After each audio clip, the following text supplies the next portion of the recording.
C'est pour ça que moi je distinguerais véritablement ce qu'on peut appeler la récupération politique de ce qu'on peut appeler la description du réel. Là, nous, ce que l'on fait, c'est de la description du réel. Le réel, il est le suivant, et vous l'avez très justement illustré, c'est qu'on a aujourd'hui une France qui joue le jeu, qui est sans histoire, qui n'a pas de problème de base, et qui se fait agresser par une France qui ne joue pas le jeu, elle, et qui, en plus de plus en plus, il y a cette impression dans la France qui joue le jeu que l'État ne la protège plus, que l'État n'assure plus sa protection.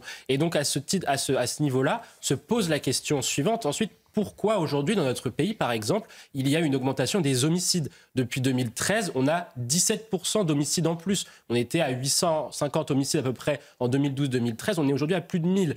Comment c'est possible aujourd'hui qu'on arrive dans cette situation-là? Et c'est les questions qui sont posées parce qu'aujourd'hui, malheureusement, de plus en plus de familles changent leur comportement, changent leur attitude vis-à-vis de leurs enfants, vis-à-vis de leurs parents également, puisqu'on a aussi de plus en plus d'actes barbares contre nos aînés. Je me souviens, on avait commenté cette actualité l'été dernier sur un octogénaire qui avait été agressé violemment, qui était quasiment mort, qui a été laissé pour mort par aussi des délinquants. Donc à un moment donné, il faut que l'État, et je souscris à ce qui vient d'être dit, mettent en œuvre une grande priorité nationale de lutte contre ces attaques au couteau qui gangrènent notre pays, de lutte contre cette ultra-violence dans notre pays, parce que sinon, effectivement, il n'y aura plus de paix civile en France.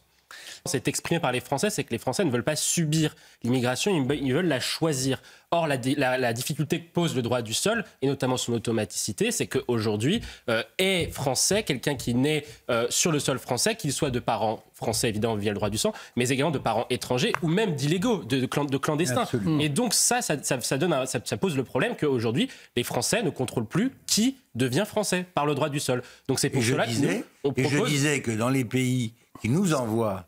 Oui, ça n'existe pas. De toute façon, ça n'existera ni en Algérie, ni au Maroc, ni dans les pays d'Afrique. Exactement. Et le deuxième point qui est quand même posé sur la question de la nationalité, c'est qu'aujourd'hui, devenir français, ça ne doit pas être un droit, mais c'est un honneur que vous fait le pays qui vous accueille. Et donc, la réalité qui doit se poser, c'est que comme c'est un honneur, il doit y avoir des droits et des devoirs aussi. Lorsque l'on est issu de l'immigration et qu'on arrive sur un pays et que l'on obtient la nationalité française, on doit faire l'honneur au pays qui nous accueille de s'assimiler, de devoir justement épouser les traditions du pays dans lequel qui vous accueille. Ça ne veut pas dire perdre son identité, mais ça veut dire épouser les valeurs du pays qui vous accueille. Parce qu'aujourd'hui, le vrai problème aujourd'hui que nous avons, c'est qu'il y a un problème d'intégration et d'assimilation, notamment chez les plus jeunes. Et donc, se pose la question aujourd'hui de l'efficacité du droit du sol. Et le droit du sol, en l'état et en l'espèce, ne nous paraît plus, en tout cas au sein de notre think tank, on avait travaillé sur cette question-là en 2021, ne nous paraît plus répondre à ces codes-là. Et donc, à partir du moment où il ne répond pas au code ça permet de contrôler l'immigration et d'autre part, ça permet d'assimiler les gens, alors effectivement, il faut le supprimer. Alors, la question de l'immigration,